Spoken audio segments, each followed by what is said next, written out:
Hello, and welcome to part 2 of our Syndicate card review. I'm Archifantes. Joined by me is Jamedi from Team Nova. How are you doing today? Well. Last time I have some real life problems, so we have to postpone this stream to today. But Yeah, all it's okay. it's quite okay. We'll definitely knock it out today. Before we get started, I just want to quickly review our point scale once again. We're going to be rating every card. This time it's going to be the bronzes and the leaders.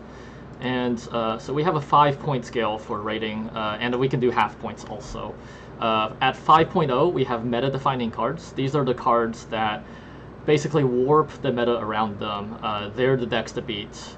So cards like Glusty or Sheldon Skaggs or Svalbard Priest.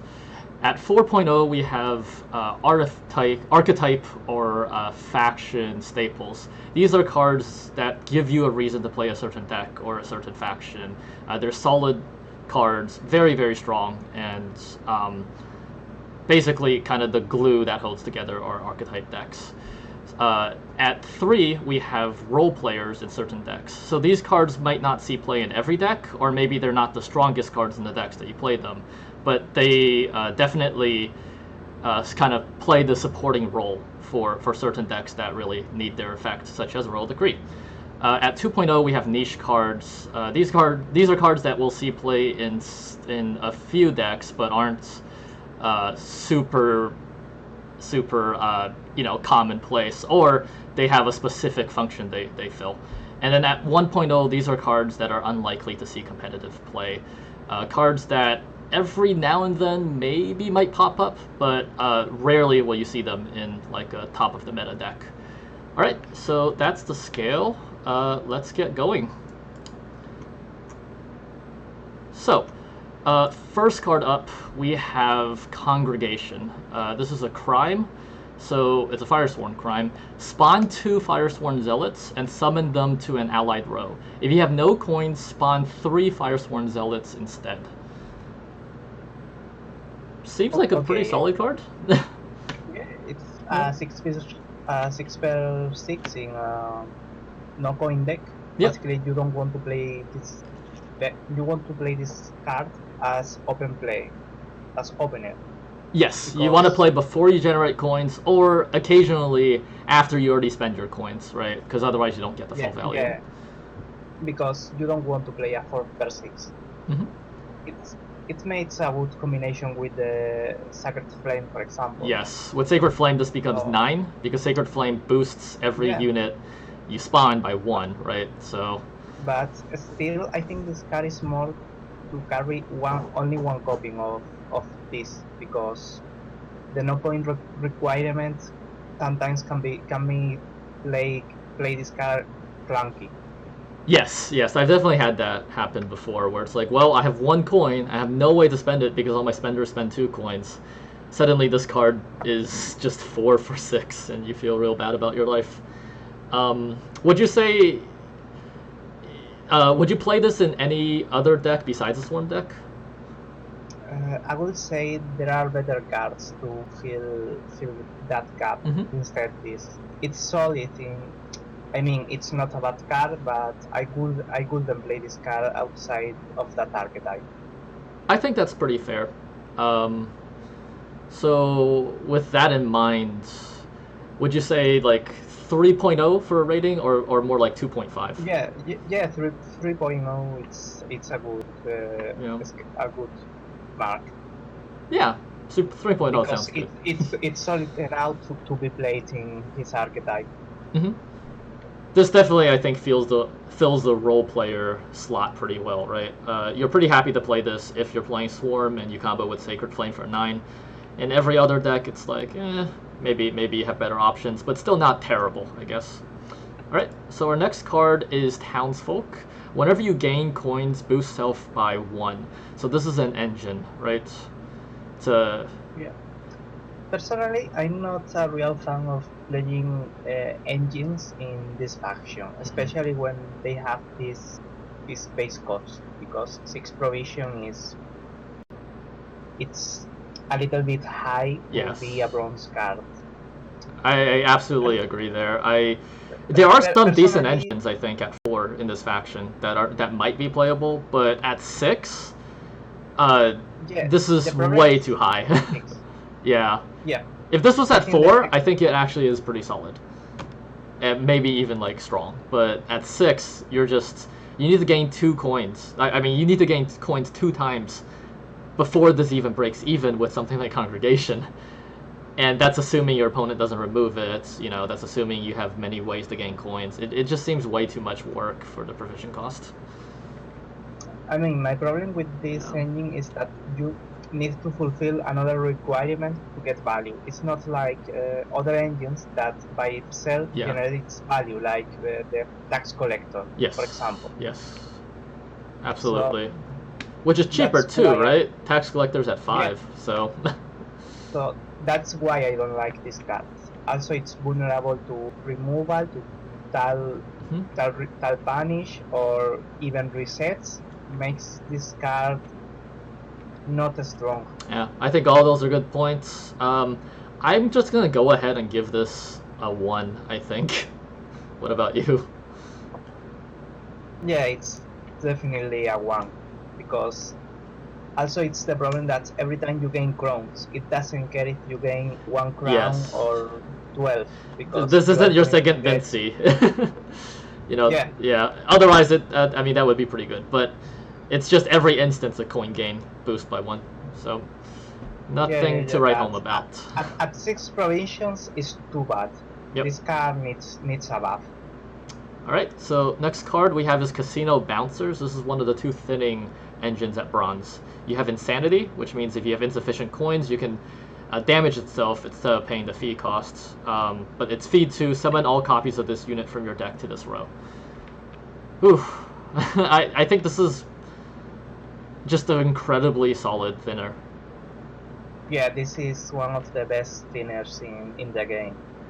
Even paying the fee cost, it's a solid tempo play because it's becomes an 8-point play, which for a bronze card it's decent.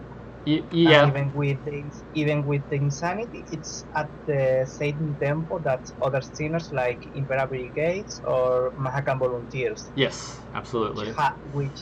which still has a more difficult condition to achieve that Casino Bouncers because literally you can just play and sing in the same time. Yep. The flexibility of Insanity, I think, definitely makes the cards better than most other thinners at 6. Just the fact that you can use the fee if you can use the Insanity if you don't necessarily care about the +2, or actually just even use the fee if you need a way to spend your gold anyways, and get 8 points out of it. Just super solid all around. What would you rate this at then? I would say it's a 3.5. Mm-hmm. Even if you feel generous, you can say this is a 4, but I still think the faction is not as good if you compare with the rest of the faction. You think there's actually better cards than this, basically, for the 4 slot. I think 3.5 is pretty reasonable. I'm gonna go with that as well. Alright, so next card we have is Eavesdrop. This is a Blind Eyes Crime. Profit 4, draw a card, then put a card from your hand on bottom of your deck. So it kind of reminds me of the other Blind Eyes card, the Doadric, which lets you put a card from your hand on the bottom of your deck and draw a card. But you draw the card first, which is pretty nice.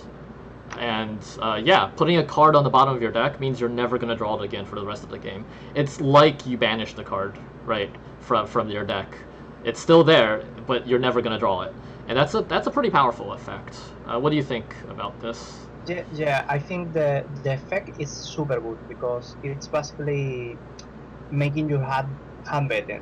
This card it's like an extra mulligan without the downside of being able to draw the card another time. Yes. I think that maybe the profit is low. Because profit 4 can be a problem. Yeah. So still, I would say this card has potential, and maybe it can be played in syndicated decks. Yeah. I think the card kind of looks a little worse because of all the other crimes that you could play that generate like 7 or 8 profit, upside, even more sometimes. Yeah, going. Yeah, so yeah, because the profit's only 4, it is actually one of the weaker tempo plays. But the trade-off here is if the tempo doesn't matter, you get a really, really powerful utility effect, right? I like the design of the card a lot, but I agree with you. I think it I, might be a little I mean, softer if compared to the other stuff. I Yeah. mean, this card would be perfect to be played in red coin when you don't care about tempo. Yeah, exactly. I could see, Um, for example, and may, comboing this into like sewer raiders. Like you do eavesdrop first into like sewer raiders or something like that. Could be like a reasonable setup on a red coin situation. Yeah. yeah, also this card covers a weakness of red coin because at red coin you have one less mulligan than your rival. So with this card you basically get that extra mulligan. It's true. Yep. So in terms of actual score for the card, then I would say it's a 2.5, but because there are much better crime cards in the set, but not because the card is yeah. bad by itself. I honestly love the design of the card, but unfortunately, I think I agree with you. I'm also going to give it a 2.5. Yeah. Yep. So next card is Dip in the Pontar. Profit 3, damage an enemy unit by 3. So it's a pretty straightforward 6 for 5. And damage, of course, has implications. Yeah. First, I think this card is not. I don't like this card. I feel like this design is kind of boring because it's just too simple. Okay. Also, it's point. It's just a 6 per 5, which is not ideal for this kind of cards. Mm. I don't know. I feel like this is not the kind of card that Syndicate deck wants to play. Yeah. So, as a disclaimer, I have been playing Azakov's Hemofart's basically Intimidate deck, and it's made me kind of reevaluate the crimes a little bit. I think, like, they're okay. Something like this. It does seem like you can do something with the 4-power Intimidate engines, in which case you might want a card like Dip into Pontar, just as an extra crime to play. If you can get more than 6 points because of your engines, the card is slightly better. But I agree with you, I think it is a little bit lackluster as far as the crime goes. The 3 damage is sometimes relevant, but if it was 4 damage and profit 2, I think it would be better, for example, because it could knock out a lot more engines. 3 is like, you can hit some things, but yeah, 3 is not enough damage. Yeah. How much do you want to kill NR even harder, right? that's kind of where we are at 3 damage. I mean, you need 4 for killing the Spirit Weavers. Yeah, I think this would be fantastic if it was profit 2, damage 4 though, but maybe even 2 would. Yeah, actually, I think that 1 point of damage does matter. As it is, though, I think I'm willing to give this maybe like a 2 or 2.5, probably 2. Maybe. I will be in the 2. Okay. It's not really good. Sounds good. Yeah. Okay. Again, I think I'm not surprised if this sees some play, but just compared to something like Payday, damage an enemy unit by 2, death blow, gain 5 coins. So death blow is sometimes tricky to set up, but this, if you do get it, this is basically 7 for 5, right? Yeah, this card remembers me to the Primal Savagery. Yeah. Yeah, in Skellig. At first sight, I thought this card will not be useful in Syndicate because I didn't see the full picture with all the damage control. Yeah, but right now I think this card can be included in some of the decks, and the value is amazing. Yeah, yeah. 5 coins is a lot. 5 coins can do a whole bunch of work with the right deck. There is a real deck building cost though, right? In terms of you're probably playing like Endrigas also. Obviously everyone's playing Freak Show, but if you don't draw the Freak Show, this isn't great, you know. There's some amount of finagling you have to do to your deck to make sure you can actually hit something with and trigger the death blow. But I mean, it's not a huge cost, right? And I think that still makes the card extremely solid.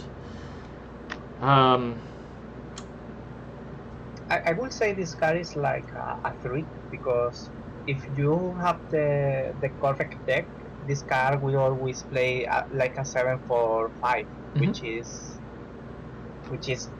really good. Also, being coins instead of the 5-point abomination adds some extra flexibility to how you use that points. Yes, yes. So this is one of those situations where I wish we had a 3 or 3.25. I think it's a little better than a 3. I'm not sure it's quite a 3.5, so I'm also going to go with a 3. Okay. Just on the safe side. Yeah.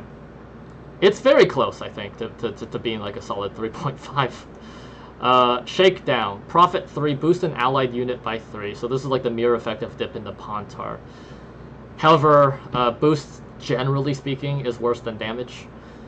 So I think this is going to be worse than Dip, unfortunately. Yeah, as you said, since Homecoming, boost is much worse than boosting. So I won't see this card being played unless you are playing some kind of Shoop deck and you need you need all the crimes for Cleaver to fetch Shoop, right? Yeah. Yeah. Yeah, I agree. I think, given that we gave Dip 2.0, I would give this like a 1.5. Yeah, I agree. I think 1.5 it's accurate. Next card is Arena Ghoul. On turn end, destroy self. Tribute 2, cancel the deploy ability. So basically, on paper, it's a 7 for 7, right? Yeah. But in combination with King of Beggars, it's a 7 per 5. 7 for 6, right? King of Beggars reduces by 1? Yeah. Yeah. It's a tribute 1 with King of Beggars. Something that it's interesting of this card, and it's what people are doing. They are using Igor the Hook to make extra copies of this card. Yes, yes. At which point you're paying 5 gold for 7. Because you get to you get to kind of play. You don't have to pay the tributes for the copies. It's kind of a cool. It's kind of a cool payoff, right? I think if you do the math, you need to make 2 copies to make Igor. Sorry, you need to make 3 copies to make Igor go above rates for its provision costs, which is 15 gold or 10 gold plus Igor damaging itself, I guess. It seems fine, but it still doesn't seem like incredible, I guess, to me. It's not. I mean, it's not an incredible card because in the best of case, it's a 6 per 5. Yeah. But still, I would say it's like a 2 because it's not horrible. Yeah. 2 is what I was gonna give as well. I think that's totally fair. Next card is Arena Endriga. Insanity, fee 1, damage an enemy unit by 1, but it has a cooldown of 1. So this is kind of like Baby Freak Show in a way. But the cooldown is a huge limiter, right? Compared to Freak Show's power level. Yeah, I think this card can be played in decks which needs to align units to certain points. So yeah. So it is still useful. Yeah, it's basically Longship from Skellige, right? With some more flexibility, because it's also a spender. Yeah, it's a Longship, but with more flexibility, which is kind of cool. Yeah. Still, I think the cooldown it's too harsh for the card. It's tricky though. I think the card would be the card would probably be too good without the cooldown, right? Because then it's just a machine gun. Yeah, without the fee, without the cooldown. I almost feel like if you could activate the ability like 2 times or maybe 3 times a turn and then go on cooldown, that might be like the sweet spot for the balance. But we don't really have a mechanical way to do that in game right now. Well, maybe they can make something like fee 2, damage 2 enemy units by 1. Oh, I could see that. Maybe that will be worse. I'm not sure because you need 2 enemy units. Yeah, that's definitely a limitation. The damage. But still, I think this card can be a 2.5 because it can be useful in some kind of decks. You sometimes need to play this card as proactive play, so it can be a 2.5 in my opinion. I'm torn. I think I'm gonna go and give it a 3. I think the card is still very solid. Yes, it's just a 5 for 5 generally speaking, but the damage control capabilities in combination with other cards, I think you'll still see some amount of play, especially if a wave of nerfs happen to other cards in the faction. Yeah. I think we'll see.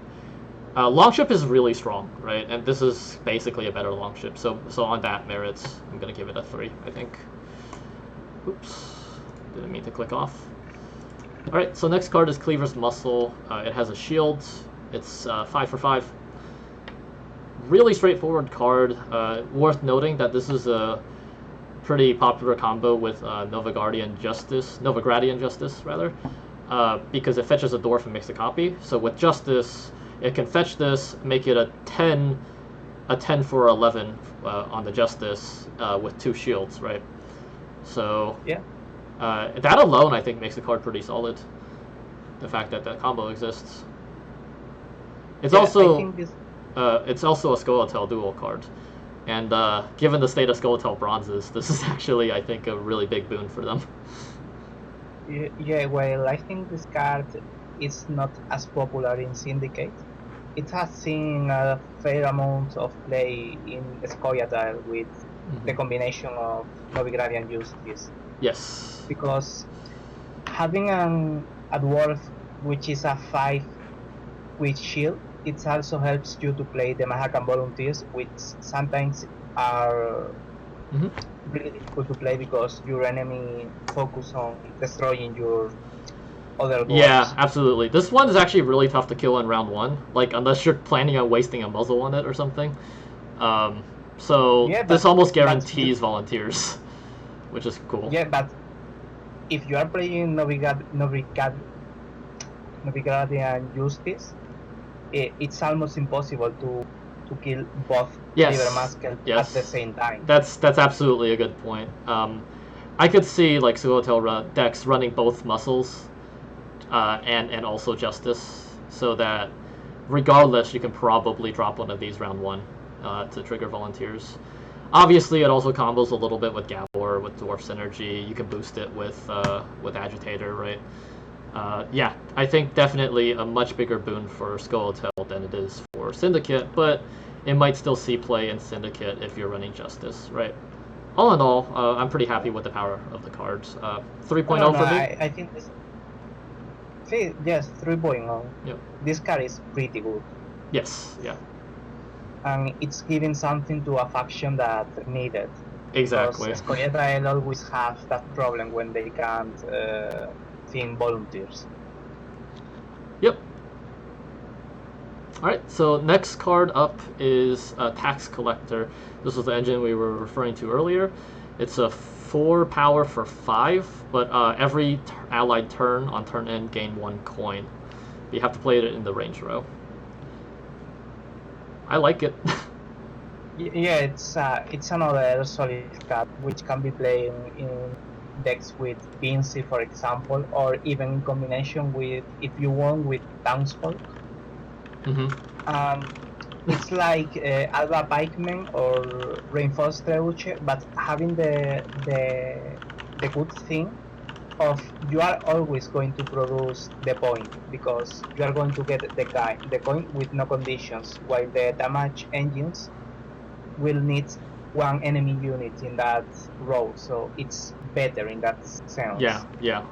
Oh yeah, I think I agree. I actually think this is a very solid engine if you're going to be playing an engine, because it doesn't have a condition to generate the value. Okay, the condition is you have a way to spend the coin, right? But that's not a huge condition, generally speaking, I think, in this faction. So all around pretty solid. I think I'm just going to go ahead and give this like a 3.5. Yeah, I think it's like a 3 because maybe when decks are more optimized, this card can be problematic because it can be countered with. If you think there are not too much roll-off cards in Syndicate, so maybe it's more vulnerable when the meta settles. Yeah, that's totally fair. Okay, so next card is Coerced Blacksmith. Profit 1, so you gain 5 for 5, basically. Fee 1, boost an allied unit by 1. So, important to note, fee is not engine, right? This isn't really an engine. You're just spending value that you accrued earlier in the round. But it is basically a 5 for 5 and a way to spend your coins. Nothing too crazy. It's just a solid card, like most of Syndicate ones. I like the fee one because sometimes when you have only one coin to spend, you can just use this kind of engine, which is desirable, because sometimes you have 9 and you have one which is going to not be used and it's not going to carry over. So I think this card is fine, just fine. Yeah, interesting note. I think it's actually pretty decent against bounty in a way, because if, say, they put a bounty on like a 5-point unit of yours, but they don't immediately kill it because they don't want to drop their executioner, so it's vulnerable to removal, right? Because they want to like machine gun down your board in one turn at the end. If you play blacksmith and you boost that unit up to like 8 or 9, they might not have enough coins to kill that unit, and even if they did, they have to almost spend extra coins to get rid of the boost without gaining the coins back from the bounty, because the bounty is only base power. So in that regard, I think this is actually a pretty good way to kind of pressure the bounty decks that are so popular right now. Yeah, that's an interesting point, because that's true that one of the best ways to counter bounty, which seems to be one of the strongest mechanics in these sets, is just boosting your units and make them more tough to kill. Yeah, every point of boost is one less coin they have to kill other units, basically. They have to invest extra coins into killing this unit. They're still getting 1-for-1 value, don't get me wrong, on the unit, right? If you kill a 9 power unit with bounty, they're still gonna get the coins, but at the end of the day, once the bounty triggers, they're only gonna have maybe like 4 coins in their bank or whatever, instead of like 6 coins or something else. They have to spend extra coins on every point of boost, and that's pretty important. And that's important because they usually try to chain bounty with more kills, while in this way they are losing coins every time they trigger bounty, so they have less coins available to spend. It especially is relevant with something like Menge, because Menge requires 3 coins every time. So if you boost a unit to 9 and it's actually like a 4 power unit, and then they kill it, they have 4 coins left, they spend 3 coins of Menge to put a bounty on something else, but then they only have 1 coin left in the bank, so they can't continue their bounty chain, right? That's pretty relevant. So on that regard, I think I'm actually willing to give this card a 3, just because of how it interacts with one of the stronger decks right now. Yeah, I agree, because this card is useful in many ways, so it's better than feel an niche in the faction.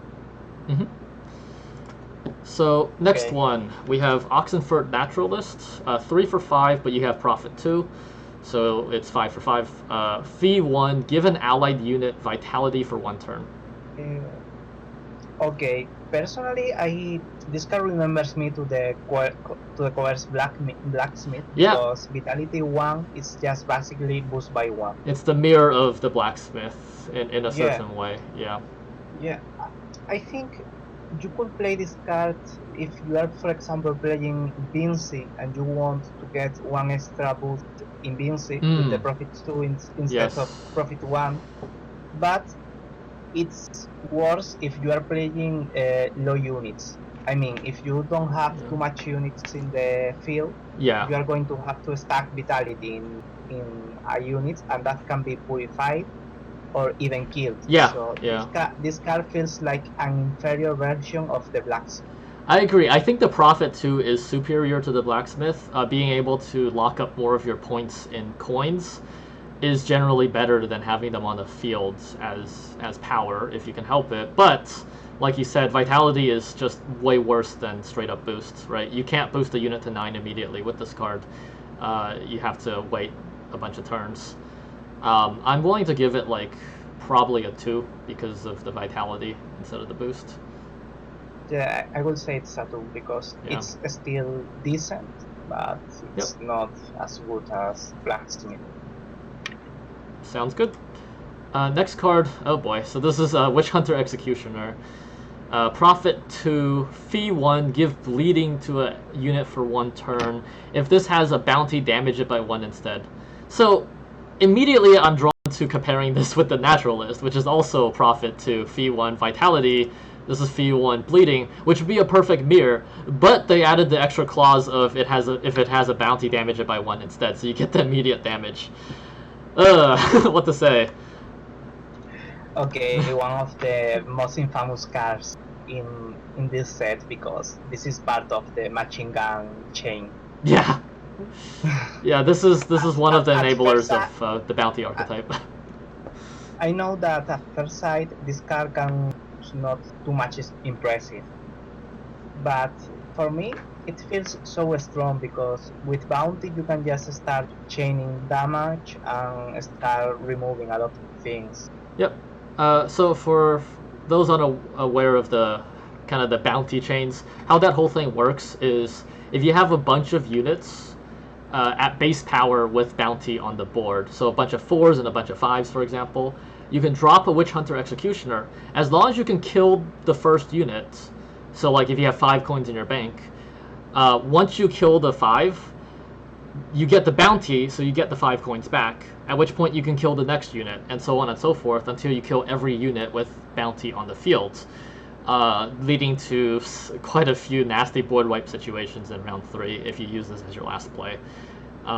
Yeah, I think this is the textbook example of damage generally being stronger than boost in this game. Especially instant damage, right? With the bounty clause.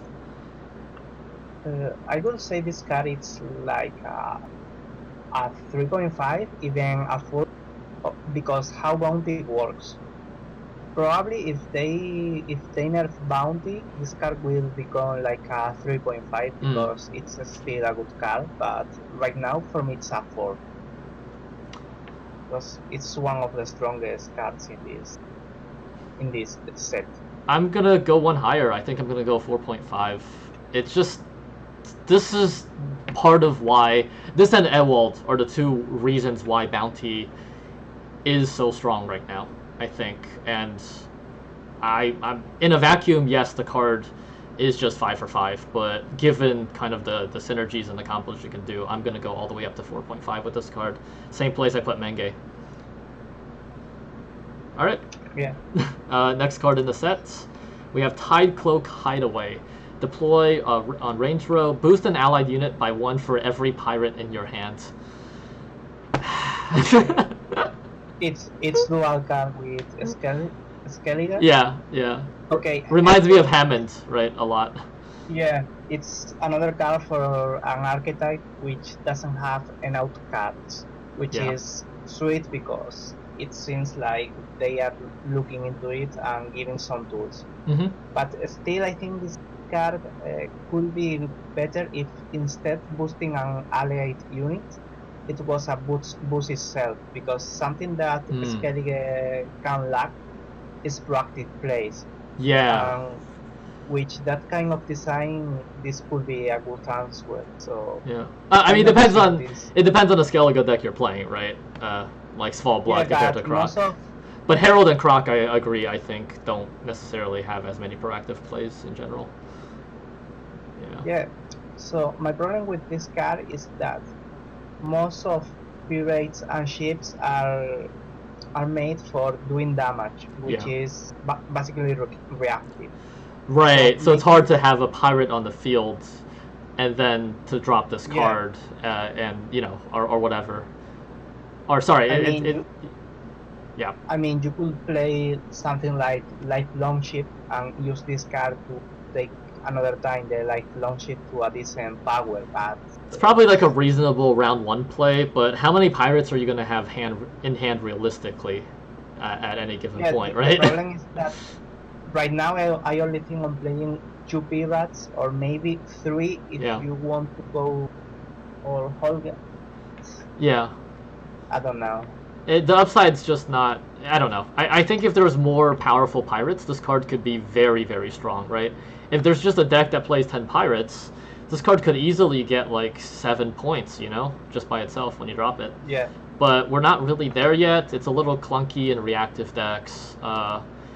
For all those reasons, I think I'm going to give it a 1.5 for now because there is some potential in the future. Okay. I think the same. I think this card is 1.5 because it's not good enough right now, but it has potential. Okay, so next card is the other thinner. I think probably the better of the two, honestly. Deploy Horde 4, summon a copy of this unit from your deck to this row. So as long as you have 4 coins, that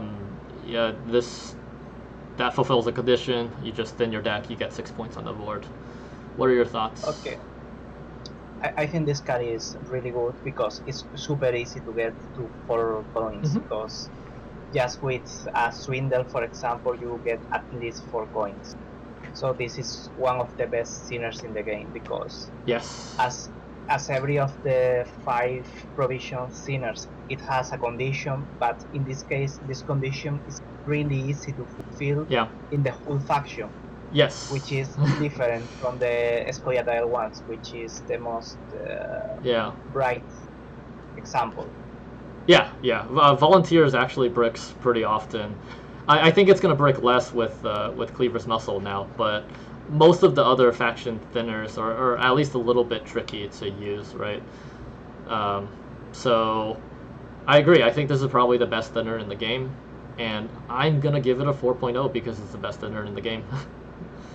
Yeah, I agree. I think 4.0 is right because you can play this card in every single Syndicate deck and be fine.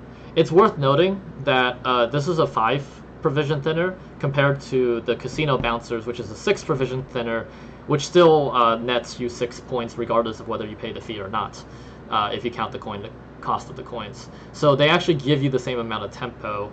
The difference is the Casino Bouncers basically don't have a condition. You can always play them and thin.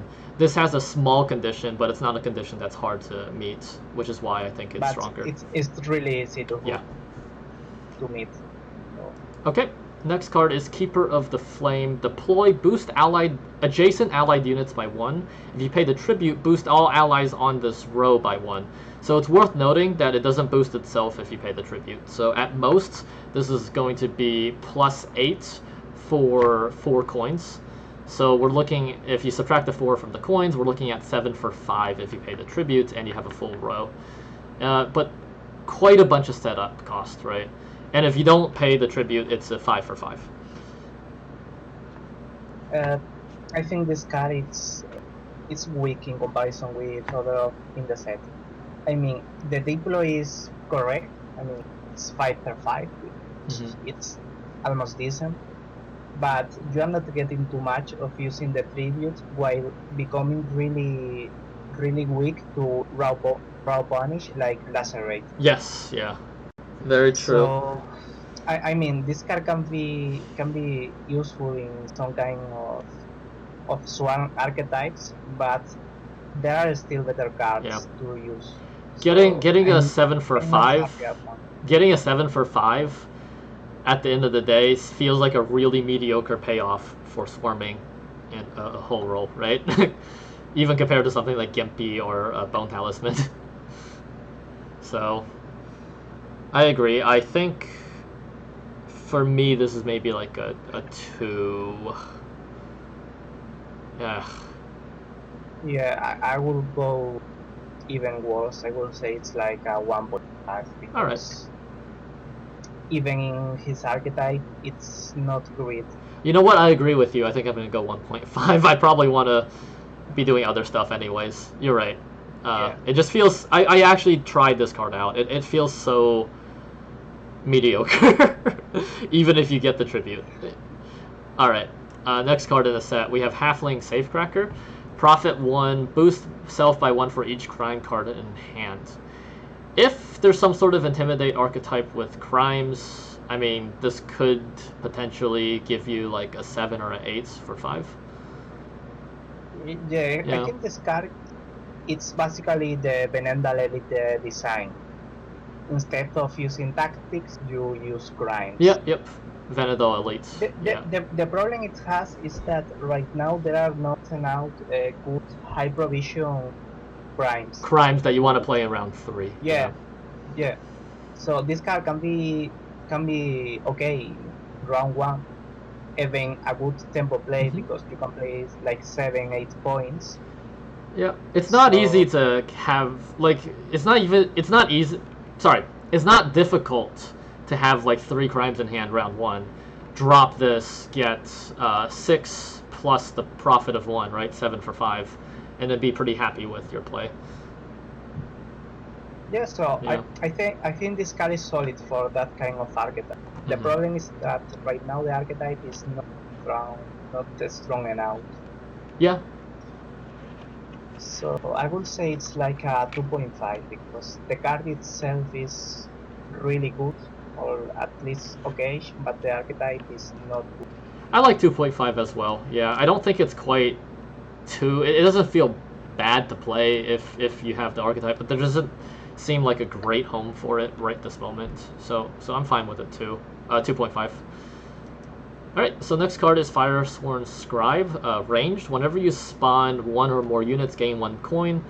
Tribute 4, boost self by 2. So the tribute boosts it to 5 if you want to protect it, but it's tempo negative, right? You lose out on 2 points basically by paying the tribute. So, yeah, it's sort of an engine, right? Because that locks in on spawns.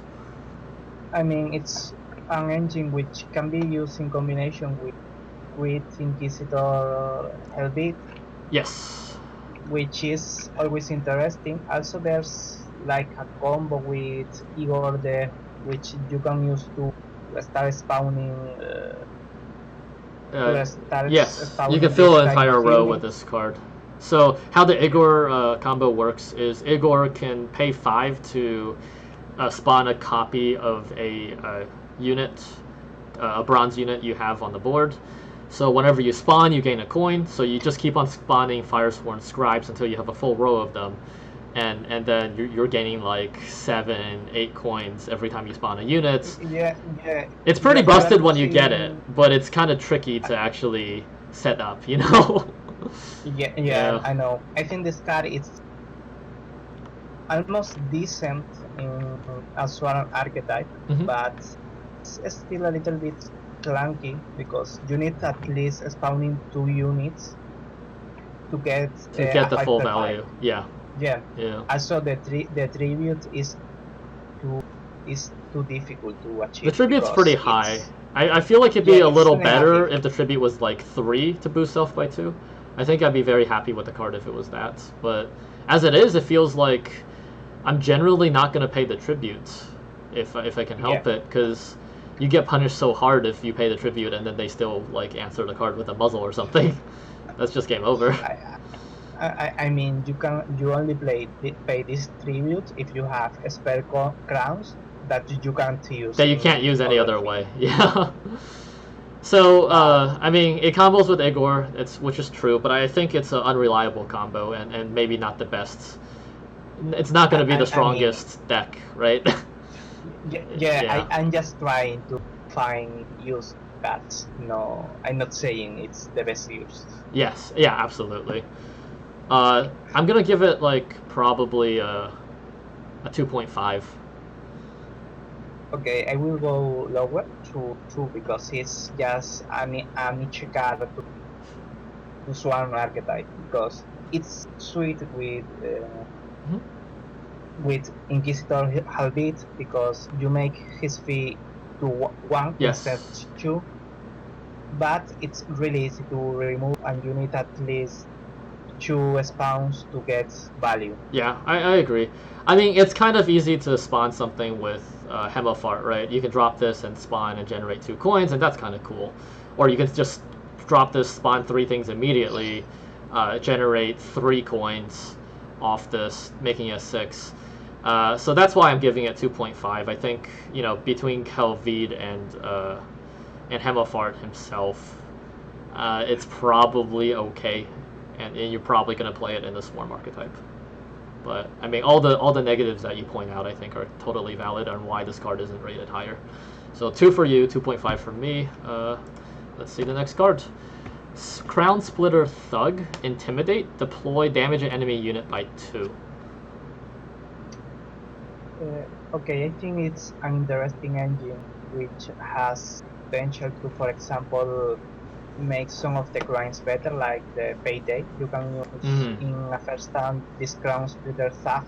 You can combo this to deal 5 damage to something and potentially kill the engine. So it's interesting, but I feel like the Catapult, for example, it's better card than this one, and still the problem that we signal in the rest of Brain cards, the archetype is not written out. But I feel like this card is almost decent if you are able to combo with some of the grinds. So yeah, I like the design. I'm happy with this card, especially in like round 1, I guess, when we're maybe playing some of the lower impact crimes. Seems good. Not too much more to say. I think 2.5 for me. What about you? Okay, for me it's also a 2.5. Yeah. It's like Halfling. It's a good card in the archetype, but the archetype is not great. Eternal Fire Inquisitor, deploy damage an enemy unit by 2, Deathblow, spawn a Firesworn Zealot and summon it to this row. So it's a 6 for 5 if you get the Deathblow. Of course, another sort of swarmy card that summons a Zealot. One moment. Okay, no problem. Okay, this card is really mediocre unless you are playing the Sacred Flame, because in theory, if you play a Eternal Fire archetype, you are not going to carry too much damage because you are more looking for the swarm.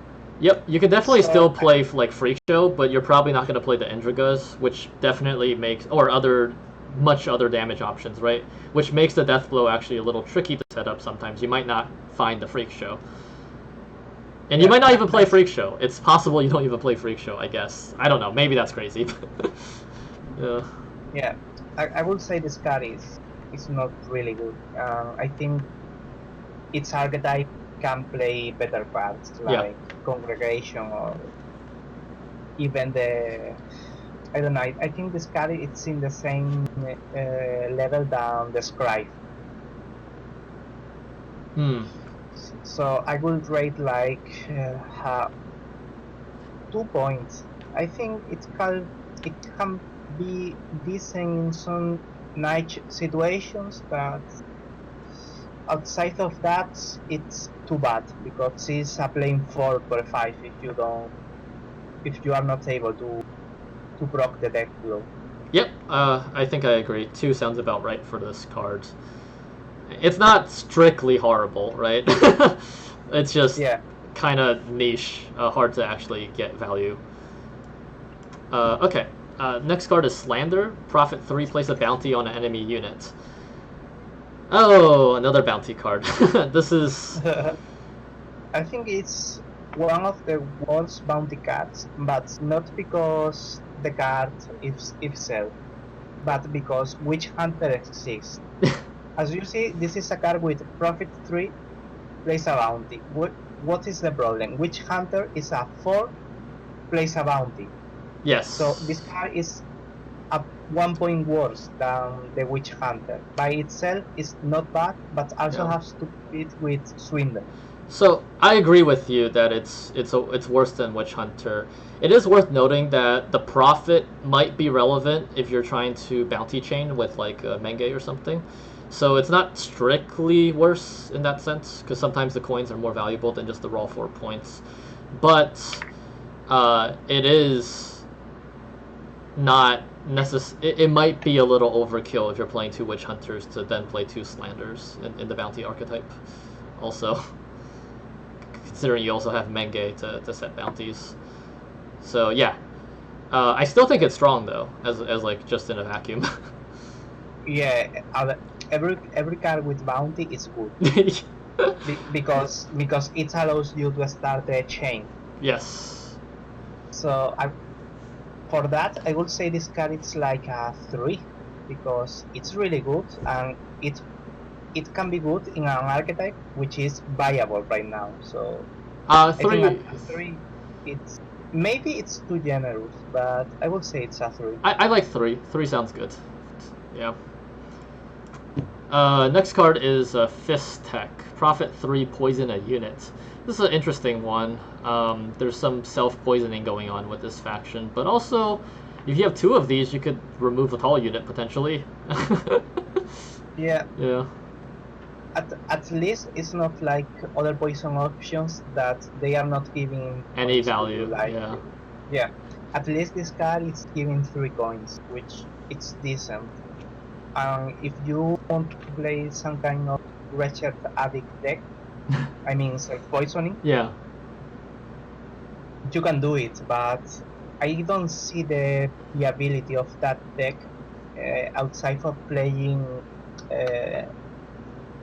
Summoning Circle, because ideally you want to play the poison and the addict at the same time, which is only achievable by using the Summoning Circle. I was trying this card with Furkel, the Sculptor, the Crime Tutor, and then like Portal, Adzakov's deck basically, with where you get a bunch of the Intimidate Brawler or the Cut Up Thug that like damages every time you play a crime, and it actually felt okay because if you have a way to tutor the second one from your deck, you know, if you hit let's say you hit like a 6-point unit with this card, and then you hit it again with the second Fist Tech, you're getting 12 points for 8 provisions over 2 cards. Not terrible, and if you're triggering some Intimidates or some, you know, just some crime synergy in general, either damage or boost, then, you know, you could easily be getting like 14 points over 2 cards for 4 provisions. So I actually think it's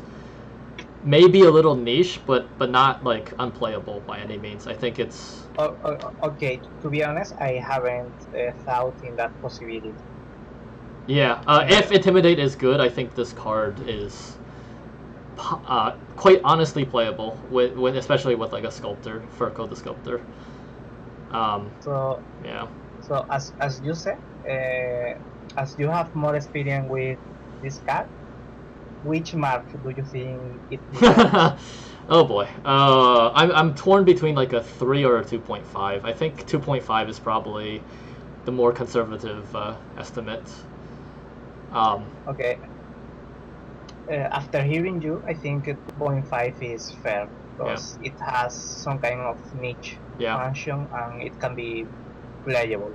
I'm not saying that deck's necessarily the best possible deck you can play right this moment in this faction, but it definitely has some game to it. It definitely feels playable. So, yep, 2.5.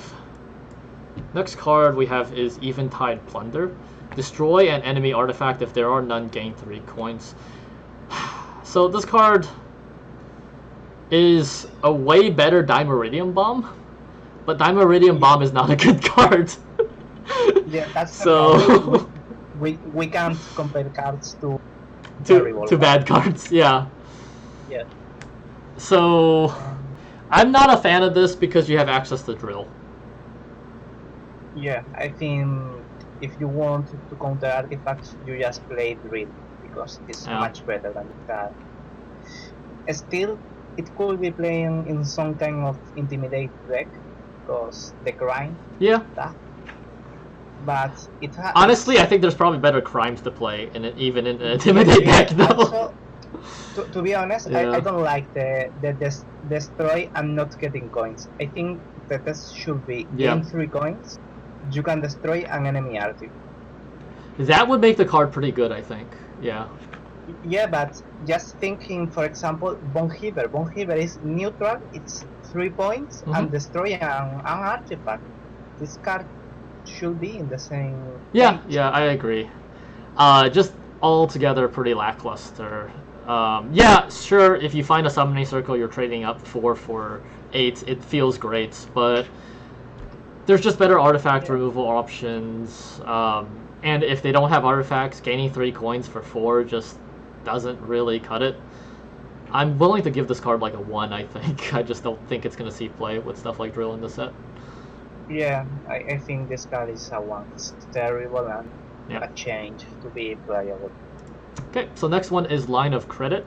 Destroy an allied unit or artifact, then gain 6 coins. Destroying an artifact's interesting because there's plenty of artifacts that you spend or you drop on the board and then they're kind of just garbage or useless, right? Yeah, the most clear example is just using Portal. You Portal. Use Portal in Wartag, get the 2 luckies, and you just play Line of Credits in the next turn. For 4 for 6. It's a very real setup cost, right? This is definitely not free to play. It kind of has some weird synergy with Portal if you're tutoring up 2 thugs for 2 cut up thugs, I think, or 2 brawlers, right? Because they both combo with crimes. I don't know. It seems okay. It doesn't seem amazing.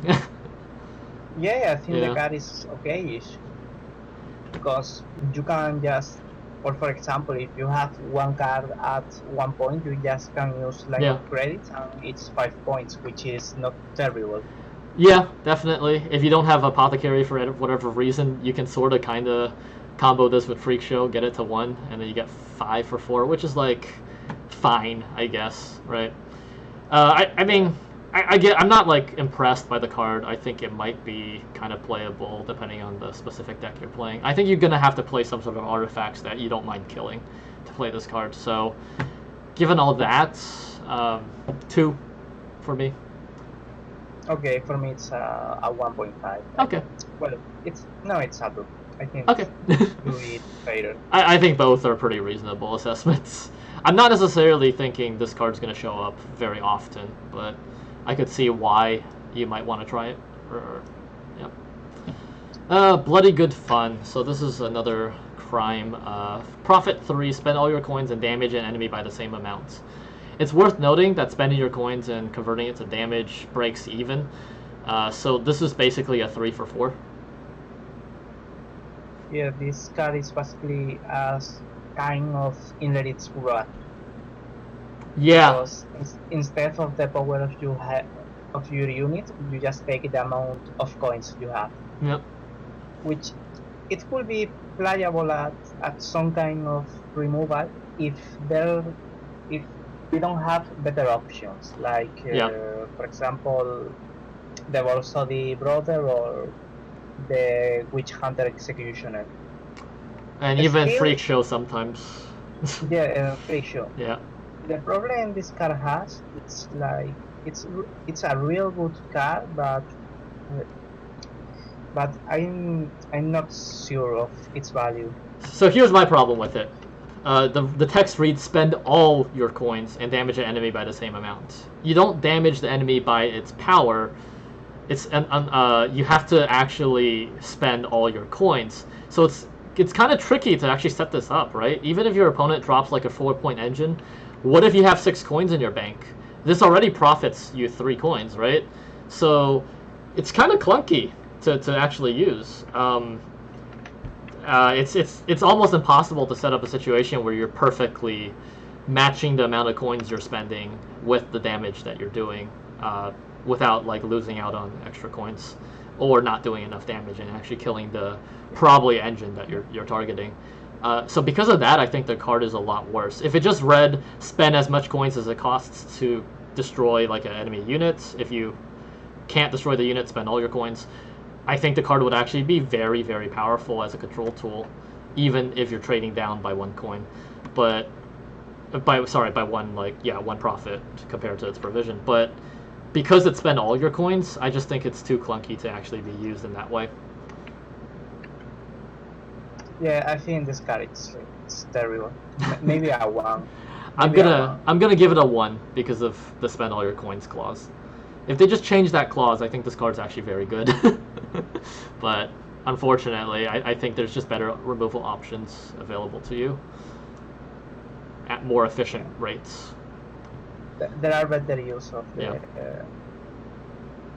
And now we reach Swindle. Swindle's our next card. Profit a random amount between 4 and 6.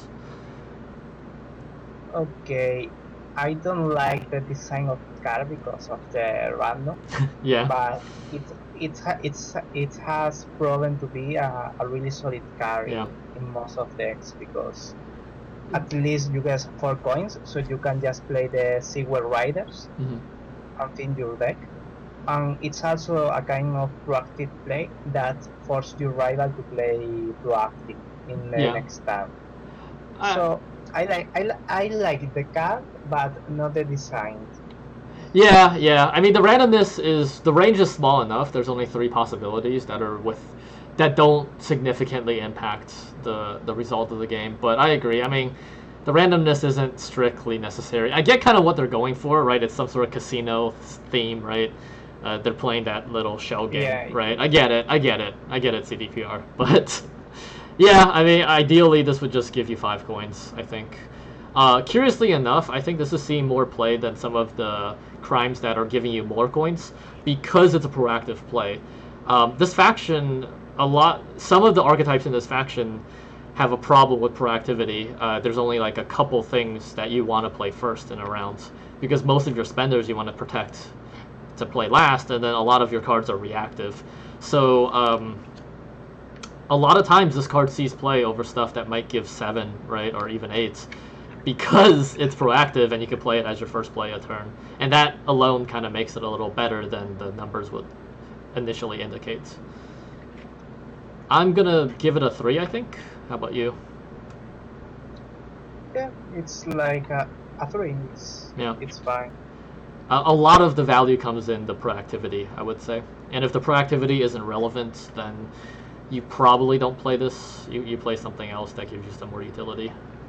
But yeah, solid by itself. But proactivity makes it a 3. Next card is Courier. Deploy melee. Look at the top 3 cards of your opponent's deck and move 1 to the top. Deploy ranged. Look at the top 3 cards from your deck and move 1 to the top. This is the Brewer's card. This is a card that people are going to look at and try to break. I'm not sure there's a way to break it right this moment, though. To be honest, I don't see how you can get real value of this card, because... people are theory crafting with stuff like Cantarella, but I don't even think the combo's good, right? Like, you're still paying 2 cards into it to get potentially a gold, and Cantarella itself is like a pretty high provision gold, so you're paying 4 for 4 and Cantarella herself just for the chance of getting a better gold on top of their deck. I don't see it. Yeah. You're not even getting secure value. So yeah. I don't see this card. Even taking your top card is not good enough, because if you think you are going to draw 3 cards in the next round, so the order doesn't matter. Yeah. So I should mention this is obviously a Nilfgaard dual card, and in fact, if you're going to do anything with this card, it's probably going to be a Nilfgaard, right? The problem is the cards that this combo with aren't that good. Your options are Cantarella, Viper Witcher, and I guess Joachim, which is like your best option, right? I guess you could set up a really powerful Joachim, but even that, I mean, it's just not quite there yet, I think. I Even with that, it's a really mediocre card. I think this card is a one. It's complete trash. I hold out hope that there might be some crazy combo in the future. Maybe if they buff Viper Witcher, maybe if they buff Cantarella or something like that. But that potential is not enough to make me rate it higher than a 1. I'm going to give it a 1 also. So, yeah, 1 for both of us. It's fair. Back Alley Chemist. Ooh, so this is kind of interesting. Deploy given allied unit poison and boosted by 2. So this is a 6 for 4. But it has the drawback of giving a unit poison, which may or may not be relevant depending on what other people were playing. I don't see a lot of people playing this card right now. I don't think it's bad, though. I think it's actually pretty solid. No, I think this card is really correct because you are getting a 6 point per 4 provisions while having a disadvantage, which should be the goal of all bronzes. Yeah. For provisions. It's really weird because it depends on what your opponent's playing, right? But poison's so rare to see that usually you just get away with it, and this is just a 6 for 4. Yeah, but I mean, probably because people haven't thought too much in this card, because if you play against the random guy with poison, you are losing a ton of points. It's true. But still, I don't think this card is by itself bad. Yeah. It's worth noting, if this card starts seeing play in more Syndicate decks, if it becomes popular, other people might start teching poison to counter it, right? You might see more Fist techs, you might see more Fanes of the Empire. They're pretty bad maybe by themselves, but metas are kind of weird like that. So it's definitely a downside even if no one's playing poison right now.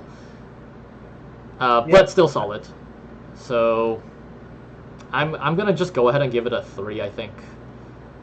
Yeah, I think a 3 is fair for the card because it's a 6 per 4, which is solid enough. Yeah. The downside is not as common.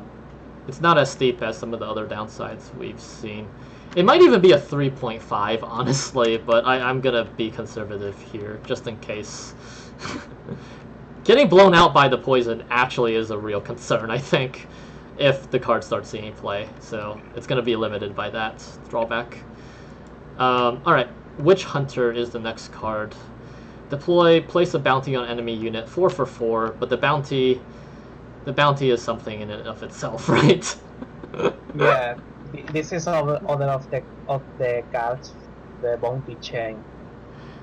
This card is ridiculous because you place the bounty on a 5. Strong. You place a bounty on a 5.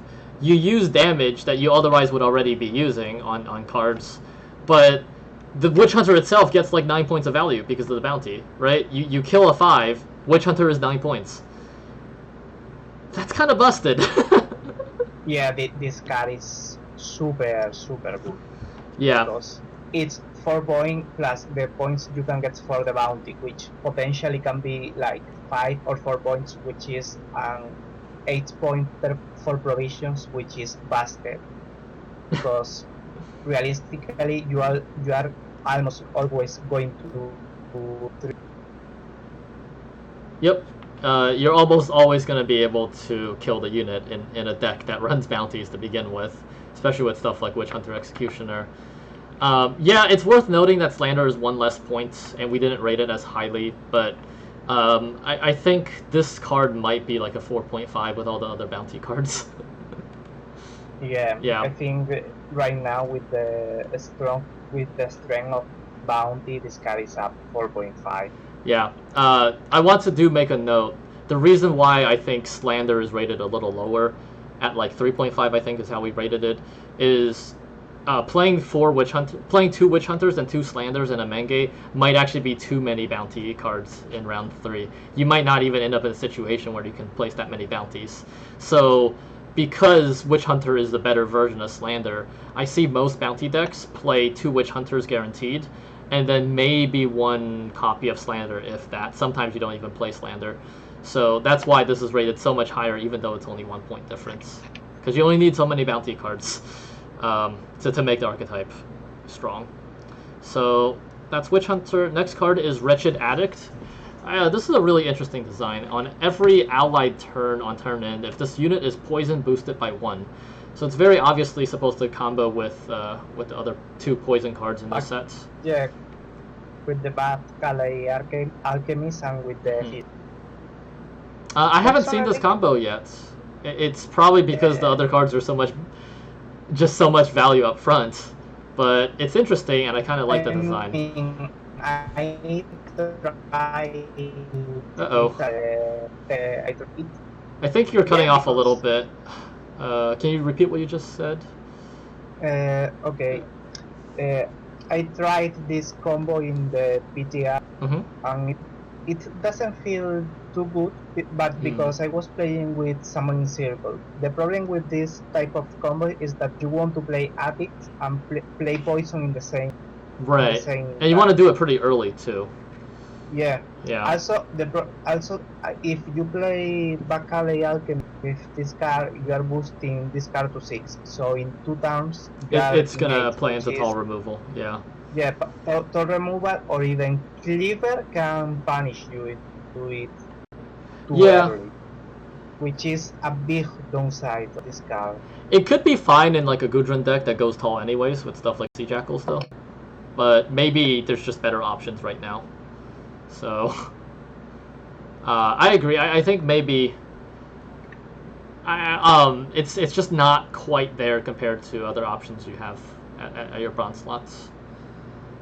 But you know, if you get it going and it works, you drop poison next turn, and it starts ticking for like a couple turns. It's not bad. It's gonna get a bunch of value.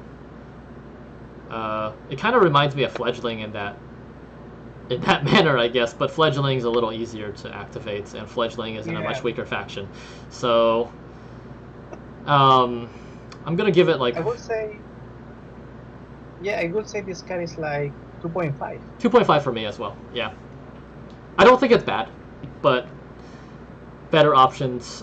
Keep in mind we are rating this card in relation to other cards, I think, in the faction. So, yeah, that's important. Because we are rating the whole setting in a vacuum, so... Sea Jackals are next one. Fee 2, boost self by 2. Horde 7, boost self by 3 instead. I was pretty low on this card when I first saw it, because on first glance it's basically a 4 for 4, and you have to work pretty hard to make it more than that, right? Every time you trigger the Horde, you gain 1 point per cost. So it becomes like a 5 for 4 the first time you pay the fee with the Horde. But it's a really good counter to Bounty, is what I realized. yeah, this card is good because as all the cards which boost, it's counter naturally Bounty, which is important in this expansion. Boost is more or less the counter to Bounty, and I've seen successful Gudrun decks run this card and just go super tall, right? If you tech in like a Geralt, you know, they can kill one of your tall units, but if you're playing this and you're playing Bincy and you're just kind of, you know, just point slamming, that's pretty tough for the Bounty deck to deal with. I mean, anyways, you are going to play tall if you are playing Bincy, so you can play Sea Jackal. Yeah, exactly. I would say this card is about a 3 because it's decent, but it's nothing incredible. 3 for me as well, I think. Nice solid 3. You're never getting too much value out of this card, but it's actually a fairly reliable coin spender in a round that you need a coin spender, and it plays around Bounty. So I'm usually happy to play the card, I think, even in round 3. Okay, next card is Cut Up Lackey. Oh, that's the one. I kept on calling it Cut Up Thug, but Cut Up Lackey was the card I was talking about earlier. Apologies for that. Whenever you play a crime card, damage an enemy unit by 1. Bonded, so if you have at least 2 of them on the field, increase the damage by 1. So every time you play a crime, this pings for 1. But if you have 2 of them, each of them will ping for 2. That actually kind of gets out of control pretty fast. And this is a 4 for 4 otherwise. this is a good card for the Grind archetype, and also its bandit ability makes a good target for a portal. I mean, you can just play portal with these lackeys and just have 4 provision Grind cards if you want. Yeah, I think So there's some it's real interesting. application there. There's some very, very real stuff. Also worth noting, this is the card spawned by Horsun Junior. Sorry, Horsun Senior. So Yeah. the card we rated in the first set, I'm actually higher on that card having played with it now than I was 2 days ago. Actually, I think I would give it like a 0.5 higher rating than we gave it. I think we gave it like a 2 or a 2.5. I think Horsun Junior Senior might be a 3. Turns out, if you spawn 2 lackeys, it's actually pretty hard to deal with, especially if you also play Portal in your deck. So it's kind of like an engine overload synergy. I'm not saying that's like the strongest deck in the faction. I'm not saying that's even the strongest thing you can do. But lackeys definitely are solid, I would say, as a card. Yeah, I think it's a solid engine. So maybe we can rate it as 3. Yeah, If I'm pretty they happy with 3. Yeah. Okay. So yeah, I think better than I Yeah, thought it I would think- be. Yeah, I think the problem is more related to Grind not being the strongest archetype Yes. than the card itself. Yeah, that's definitely true. This is another engine, also with crimes. Intimidate. Bare Knuckle Brawler is the name of the card. It's 4 for 4 with Intimidate, so whenever you play a crime, it boosts by 1. It's kind of similar to the Lackey, but definitely worse, right? Because the Lackey has Bonded, so it can do 2 damage per crime, potentially, which is super scary. Yeah, the thing that this card has in comparison with Lucky is that Intimidate is some kind of proactive ability because Yes. you are boosting yourself, so you don't need your opponent to play units. Which maybe if the meta is about no units, this card will be played instead of the Lucky. It's possible. I still think the Lackey is better in general. Yes, it's Lackey 100% is worse against no unit, but damage generally is better than boost, I think, and the fact that Lackey can do 2 damage, and in fact in most circumstances where you're playing Lackey, you're either going to be using Horsun Senior or Portal anyways and probably can get the 2 damage, makes me think Lackey is on average going to be better. Lucky is better than this Yeah. card. However, But I will maybe note, this is a dwarf. So there's another card in the set, Novigrad Justice, that fetches a dwarf and makes a copy of it. This is actually a combo with Justice to give you 2 engines on the board, in the same way that Horsun Senior and Portal can give you 2 engines on the board, right? So, because of that implication, I think the card is actually a little stronger. Still worse than Lackey, maybe, but stronger. yeah. Still, I would rate this card a little bit lower than 2.5 for me. Would you say 2.5?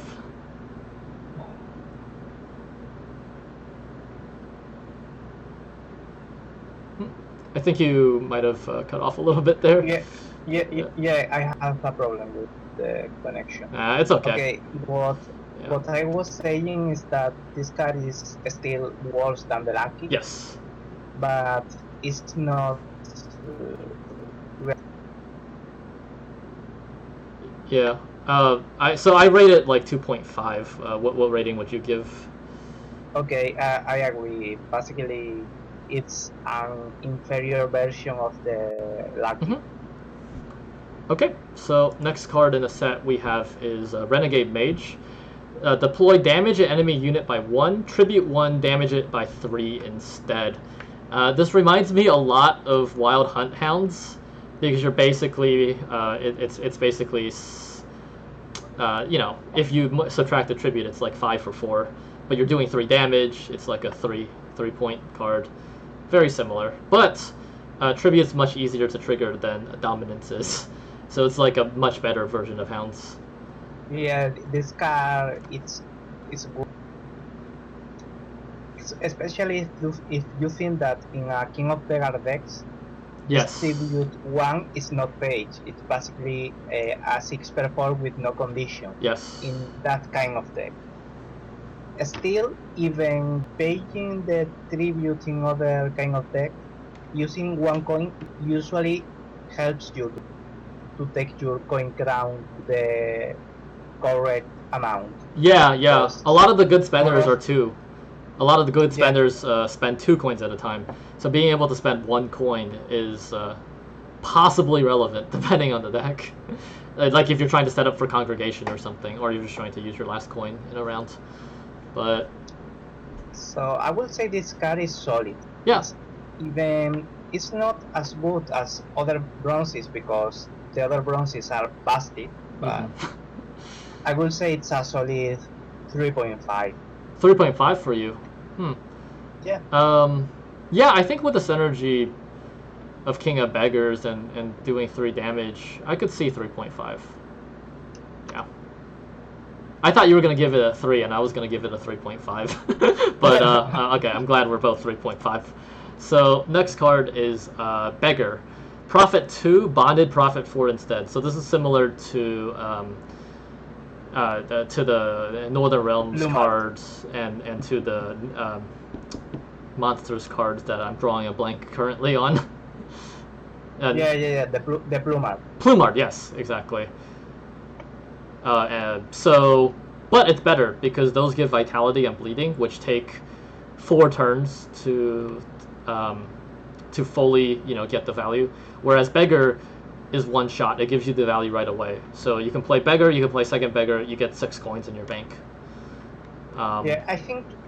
I think you pointed the advantage of this card against Plumard or Tintrian Enchantress. Enchantress, yes, that's the other one. yeah, you get the coins instantly, while the Vitality or Bleeding can be purified or transformed. So this card, it's like a power creep version of Death 2. I haven't seen too much play of this card, but I think it can be interesting. Maybe about a 2 or 3. I'm gonna give it a 3. I saw some amount of play of this card, but it's. I think right if you get both.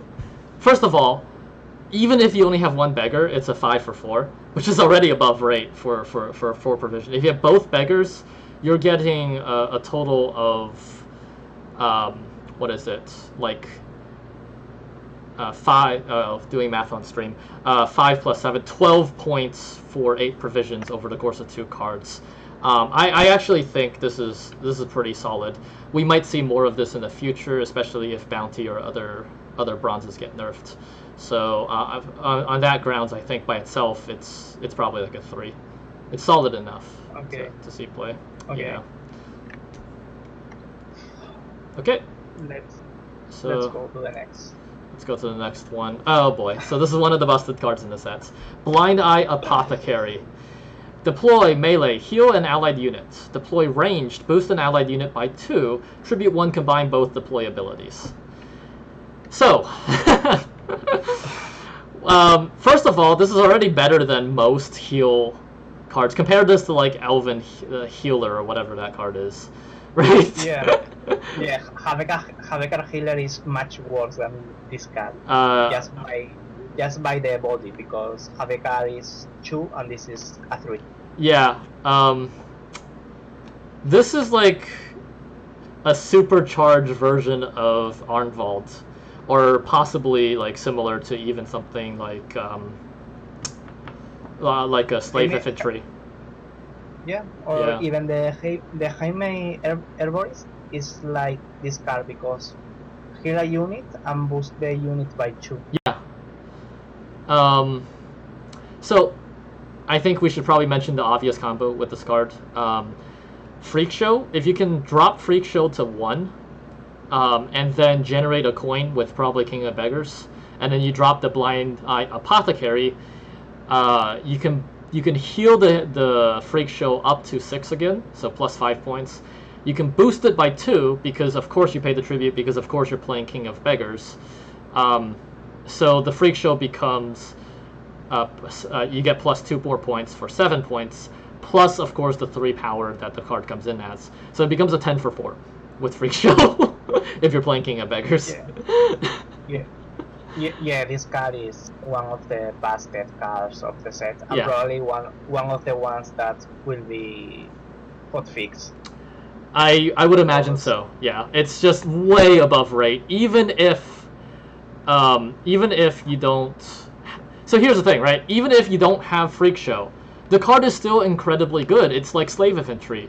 If they damage a unit by 4, like a 5 down to 1, you just play Apothecary with the tribute, and you're still buffing that unit up. You know, or like even without the tribute, just healing the unit by 4, this is still getting 7 points, right? Even without an obvious way to bust the card, I think the card is still well above rates most of the time that you play it. Just even if you don't have any unit that's damaged, and you just drop the unit a boost by 2, it's still a 5 for 4. The baseline is 5 for 4 on this card. And the ceiling is 10 or maybe even more, you know?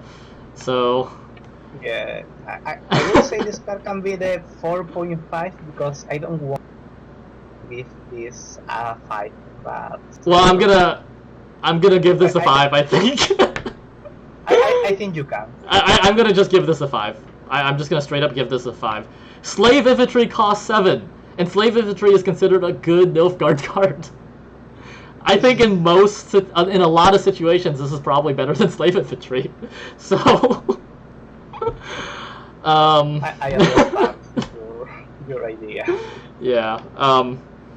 It also counters Shillard for that matter if they don't kill the 1 cost immediately. But anyways, yeah, I think 4.5 is reasonable. I'm just gonna straight out commit to the 5 though. All right. Go for the next one. Next one is Sly Seductress. So Sly Seductress is fee 3, gain a shield. Whenever your opponent plays a unit, boost self by 1. Bonded, whenever your opponent plays a card, boost self by 1. It's important to note with the bonded, basically it means spells and artifacts that they play also counts, which by itself doesn't seem like much. Okay, sure, maybe you gain a couple points, but with tutors, so say they play Royal Decree, your Seductress will gain 1 point from the decree, but also 1 point from the unit the decree plays. So with cards that play other cards, you can end up gaining multiple points a turn when you have the bonded effect. So it's actually a little stronger than it looks. However, it is still pretty brittle. It's a 3 power unit for 4. And you have to pay a pretty big premium to get the shield. What do you think?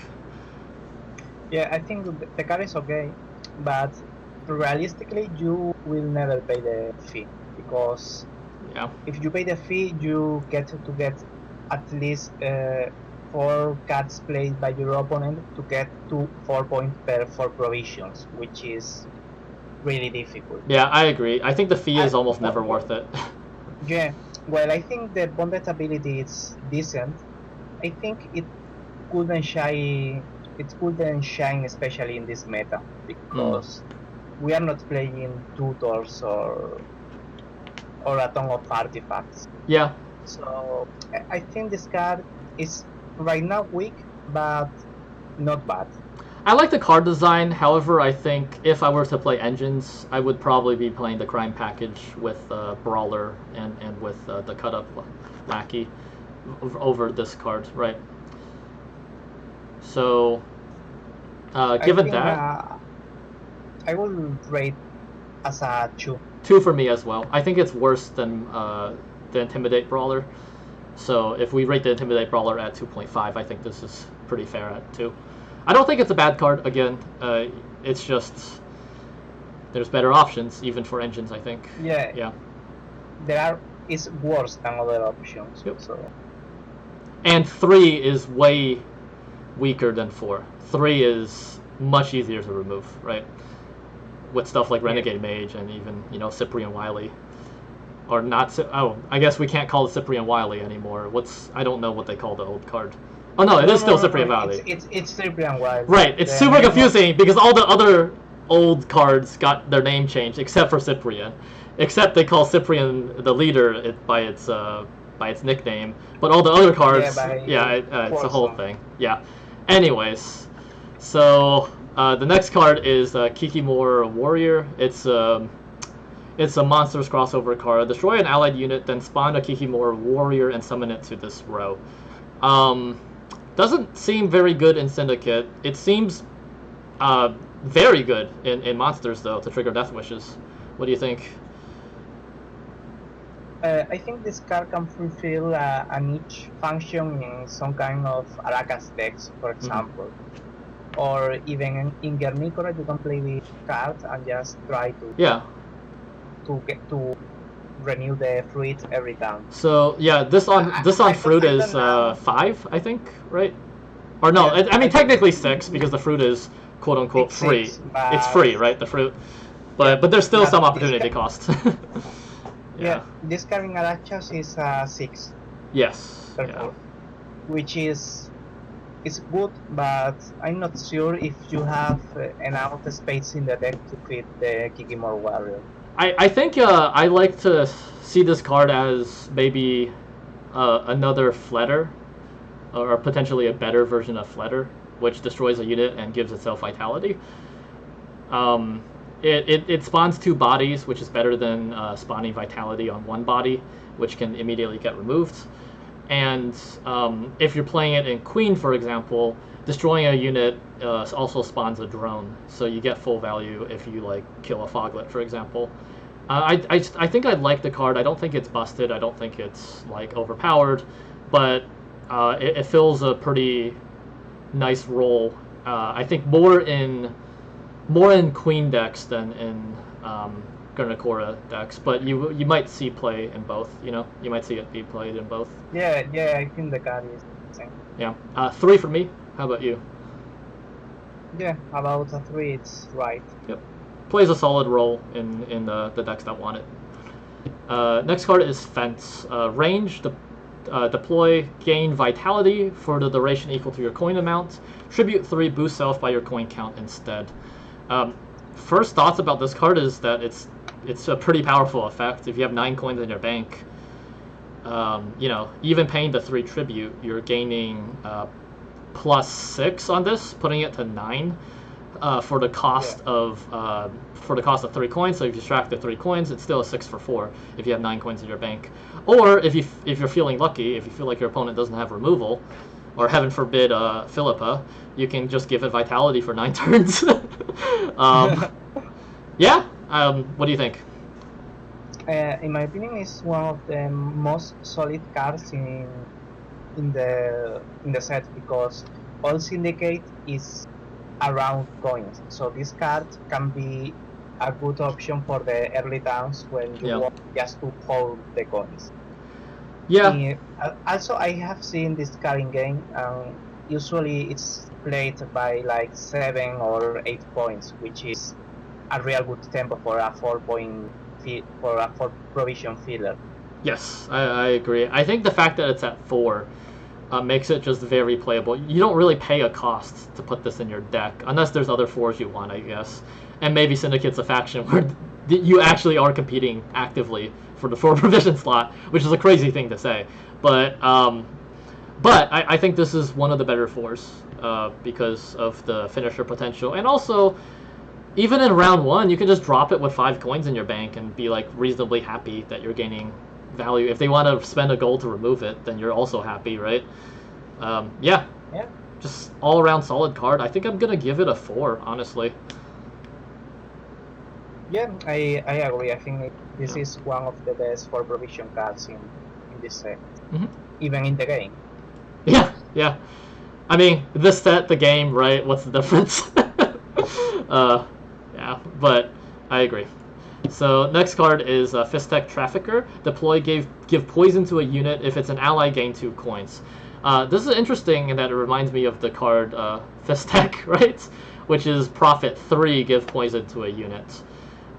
This might be better than Fistek, because not only are you giving poison, it comes with a 3 body, and also you gain 2 coins if it's an ally. So there's like a slight drawback, but it is a little narrow if you want to gain the 2 coins. The worst case scenario is this card is Fistek, right? Yeah. Yeah. To be honest, this card remembers me more to a Fang of the Empire, Nilda. Yeah. But having the possibility of gaining 2 coins if you poison yourself. Say on Beggar, for example, which wants to be poisoned. Yeah, yep. Which is or not Beggar, sorry. Wretched Addict. Wretched Addict, yes. Okay, I think that's a sweet possibility in comparison with King, with the Fang of the Empire. Yeah. So I think this card is interesting, and maybe we should test some kind of self-poison. Archetype. Seeing if the bronze shell is actually worth it, or whether we should just not be playing them because there's better bronzes. It's possible. It's possible that having some sort of Wretched Addict, Fistek Trafficker in your 4 provision slot is viable and playable. It's just not something we've explored yet, right? Yeah. It's worth noting it's not strictly better than Fistek, because Fistek is a crime, and again, if for whatever reason you're playing like the Portal crime deck, then obviously you would prefer Fistek over the Trafficker. But I think that the card has potential. It might be not seeing any play right this moment, but I'm interested for possibilities, especially if a round of nerfs come in. What do you think for points? I would say it's a 2.5, the same possibility of Fistek, because this has one advantage and one disadvantage over Fisteks. Yep. It seems fair. 2.5 is good for me too, I think. Next card is Eternal Fire Priest. Whenever you spawn 1 or more units, boost self by 1. Another Swarm archetype engine. What do you think? Okay, I think first of all that the Swarm archetype doesn't want to play engines in reality, which is a problem. But still, I feel this card is better, for example, than the Scribe, the one that when you spawn 1 unit, you gain a crown. Interestingly, I think that at this cost, this card can see play because it is cheap, and if it's removed, you don't care too much because it's for provisions. But still, I think it's weak. I will be more happy if this card be a 4/4. Yeah. Personally. While I agree that spawning the unit boosting is like nice. It also doesn't have the combos that the Scribe has, right, with Helvide and with Agor. So, again, it's like one thing better, one thing worse, right? Yeah. I don't know. I'm not super big on this. No, I'm not a big fan of the card. What'd you say, 2? Yeah. Is that what we gave? Is that what we gave Scribe? I don't quite remember. To a Scribe, Scribe was a 2. Also a 2. In this case, a 2.5. Oh, okay, fair enough. Yeah, I think the combo potential with Scribe is a little better. So, but this, we both agree, solid 2. Yeah. Yep. Okay, next one. Next card is Tidecloak Ransackers. It's a pirate, if that's relevant. For everyone playing Hammond.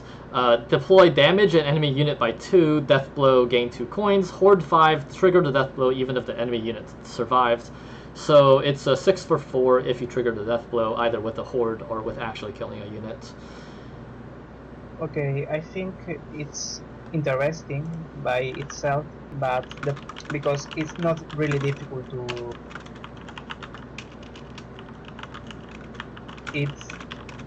It's not really difficult to proc the death blow effect. My problem is that maybe if you the hold ability feels superfluous to this card, because if you have 5 coins, gain 2 crowns more, it's not like too much. Still, I think this card is peak design because it's 6 conditional points per 4 provisions. but I think there are better cards in this slot. Yeah, I think that's fair. I mean, 6 for 4 is great, right? But this faction is all 6 for 4s, you know? Yeah. Nonetheless, I mean, I don't think it's a bad card because, again, it's another 6 for 4. It's hard to call a 6 for 4 bad. So. No. It's not bad, but Yeah. There are too much competition for the 4 provision slots in this faction. I'm gonna give it a maybe optimistic rating of 2.5 because it seems fine. Okay. What about you? Okay, I agree. I think it's 2.5. Yeah. It's solid. It seems pretty easy to generate the value if you want it. Uh-oh. Looks like you're cutting off a little bit again.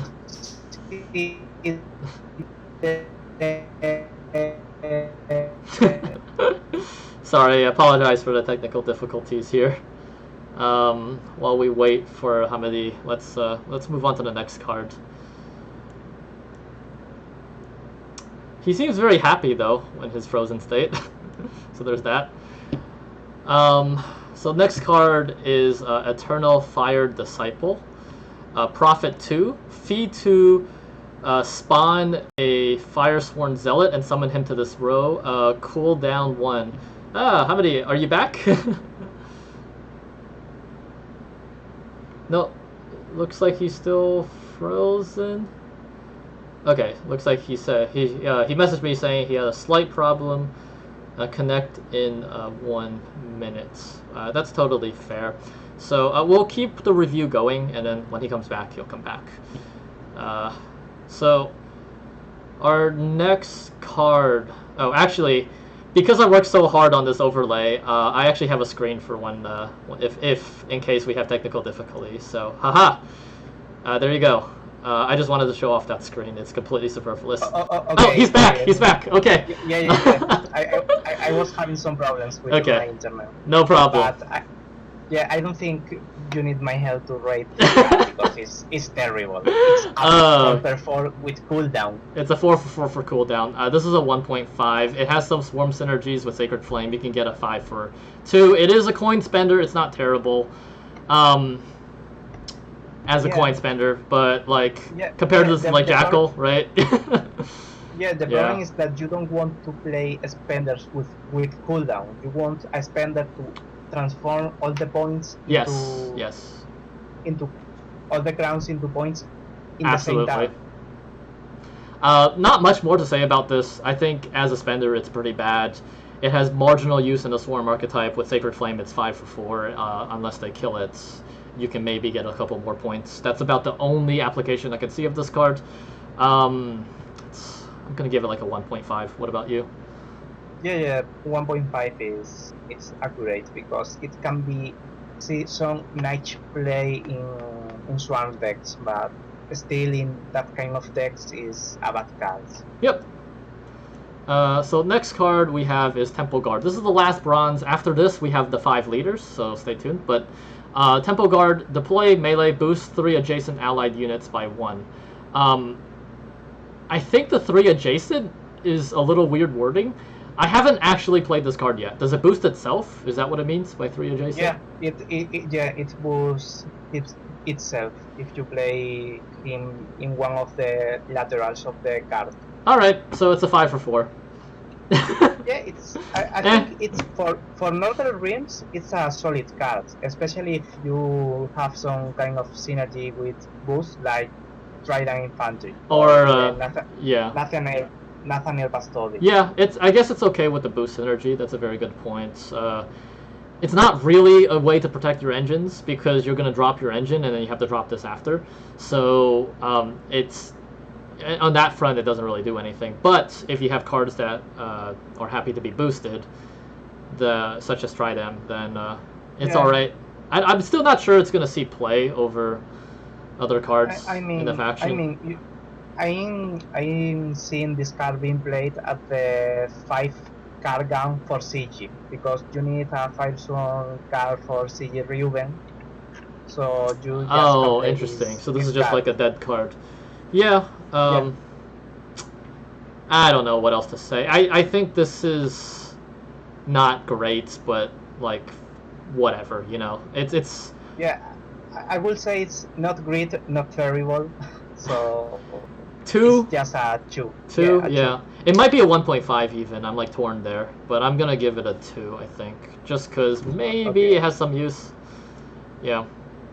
Maybe it has some application. Yeah, So 5 for 4 is just not great in this faction, which is a crazy thing to say, but I think that's the truth.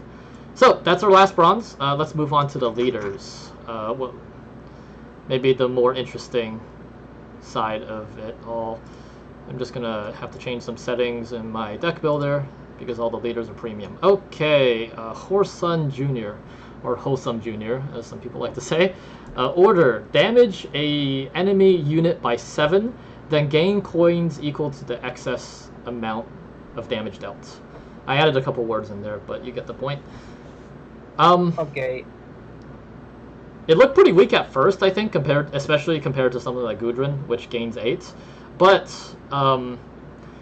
it synergizes really well with Bounty. This lets you knock down some of the taller Bounty units without necessarily having 7 coins in your bank, right?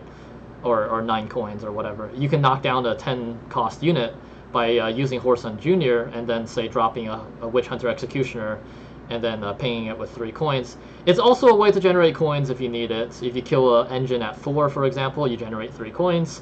You can use those coins then on a AWOL or something to kill more stuff. Honestly, a pretty strong leader, I would say. Okay, I have to admit that I haven't played this leader yet, so Okay. I can only have the impression. But as you said, it has a really good synergy with Bounty, so I feel like it's less weaker than people thought at first sight. Yeah. I would say it's like a 3-point leader, which is, well, 3.5 leader because it can be played in any archetype in reality. 3.5 for you. A 3 for you, Maybe, sorry. Right? yeah, a 3 for me. I should say that I haven't played this leader yet, so I'm not being as objective as I should. It's tough. So, are we comparing this to other leaders in the game? Or are we comparing it to the other, I know, like, we were saying for the Syndicate cards, we were comparing it to other Syndicate cards. But for the leaders... For the leaders, it's super good, but maybe it's better to compare with other Syndicate cards. Because Alright. it's a better way to make the analysis. I will call this a 3.5 then.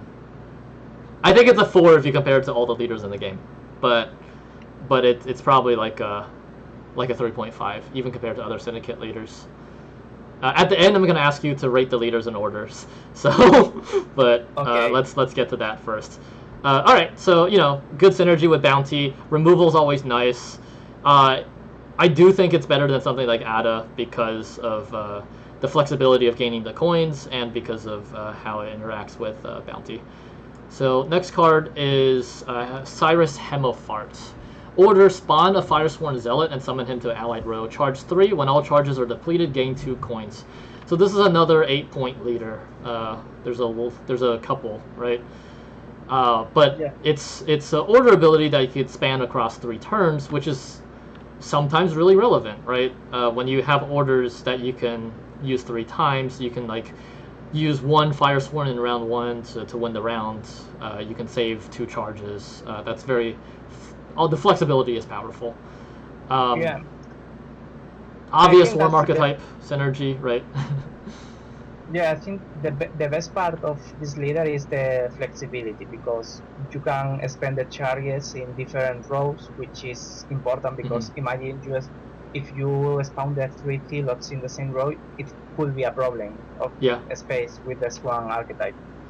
Also, the gaining 2 crowns, it's interesting because you can convert these 2 points to points. Yes, absolutely. As you likely will be playing the Inquisitor, these 2 extra points means another Zealot. Yes, yes. So I would say this card is in the same page than Cyrus, than Horson Jr. Than Horson Jr., yeah. Yeah, I would say it's also a 3, but most because the archetype is not Grid right now. Mm-hmm. It is a pretty nice combo with certain cards. Like if you drop Sacred Flame, suddenly Cyrus spawns 9 points and then gives you 2 coins for 11. If you drop Horsun Senior, you can immediately spawn 2 Firesworn Zealots and then play Horsun with Tribute to make 2 cut-up lackeys. So you build your own portal that way, right? And you give the Horsun some bodies. And then, of course, some of the engines. Again, the engines aren't great in the Swarm archetype, but if you were to play like the Boosty engine, you can immediately boost it to 5 or 6. There's definitely applications with this card. But like you said, Swarm isn't super popular right now. So, what did you say you gave this again? Sorry. A 3. Yeah, I think I'm okay with 3.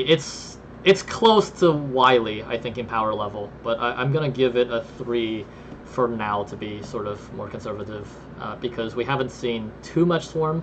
Again, I have been playing Azakov's sort of more of an engine-y deck, and it seems good with Cyrus Hemmelfart, but it remains to be seen, you know, when the meta stabilizes, where that sort of archetype is going to land.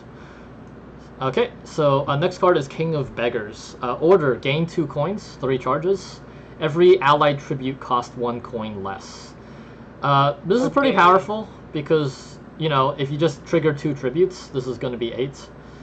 But it's also not as explosive as some of the other leaders. What do you think?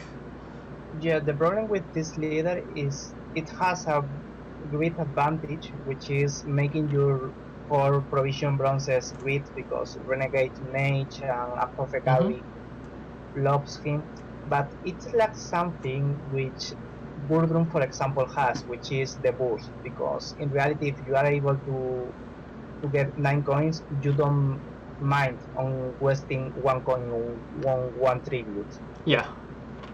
Which, in my opinion, makes this leader like a worse version of Burdrum. Interesting. I feel like the flexibility of the coin generation is nice, and I feel like sometimes if you just need like 2 coins, being able to do that on demand is pretty cool. And obviously you get some amount of value on the tributes, but the one small issue with sort of the tribute passive is the bronzes are so good already that sometimes you might just be happy playing other bronzes that don't have the tribute cost. Or maybe you play Apothecary anyways, and it's still. I mean, the biggest combo with this card is Apothecary, Freak Show. It means you can play Freak Show and not have to worry about generating coins for the Apothecary after you damage it. Powerful leader, but I don't know if it's like I would say the strongest. Like, what do you say? I would say it's like another. Maybe it's a 3. I'm not sure. I think it can be like a 3, another 3. It's correct, but it's not impressive for me. Yeah, it's so close for me. I think it's about the level of like Wily. I think I'm gonna give it a 3.5, but I definitely can understand giving it a 3. I don't know, right? I don't think we quite have enough knowledge right now to say exactly where it's gonna fall when the meta stabilizes, but 3.5 for me. I think there is a decent amount of upside, but there's definitely some weaknesses, right, to playing King of Beggars over something else like Wily or Gudrun. All right, so next card we have is Gudrun, Bjorn's daughter. Order is gain 9 coins, then boost an allied unit by any excess amount gained. Whew, so 9, first of all, is 2 more coins than Wily. Yeah, that's the first thing to notice. Of course, boost is better than damage is better than boost, so that's why Wily is less points. But yeah, Gudrun's really good in my experience. Yeah, in my experience, is one of the best leaders of Syndicate. Yeah, especially because of the flexibility. Because at some point, if you prefer to protect one engine, you can just don't gain too much crowns and boost it. It is worth noting that Gudrun is at 5 provisions, and Wily is at 15, and Wily, or Horson Jr. rather, is at 16. So that's kind of sort of how they balance the +2 coins a little bit also. So it's not completely like this is just way better. But I think Gudrun has a really proactive, powerful point slam deck right now that plays Sea Jackals, that plays Spincy, and just goes tall and kind of just ignores Bounty. And that might be one of the strongest decks right now, I would say.